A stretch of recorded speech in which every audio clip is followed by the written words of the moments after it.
माझ्या आईबाबांनी ना, मी लहान होते तेव्हापासून एक शिकवलं आहे की जे पण तुमचे टायटल असणार, प्रिव्हिलेजेस असणार, ते तुम्ही घरी ठेवा.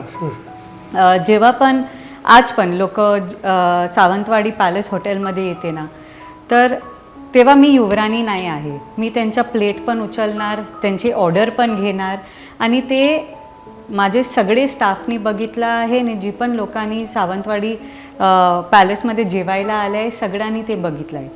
तेच पॉलिसी मी बाहेर शहरात वापरणार.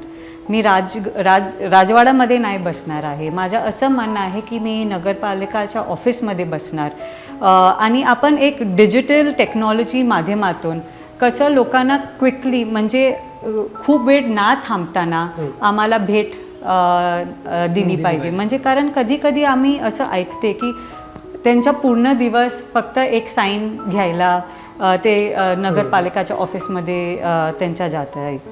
तर कसं डिजिटल टेक्नॉलॉजीच्या माध्यमातून ते सगळे डिसएडव्हान्टेजेस आपण कवर करू शकते, ते एक प्रायोरिटी राहणार. आणि परत सांगते की जे ॲपच्या माध्यमातून असं रजिस्ट्री होणार की आपला जे प्रॉब्लेम्स आहे घरी बसून तुम्ही सगळं रजिस्टर करू शकणार. तर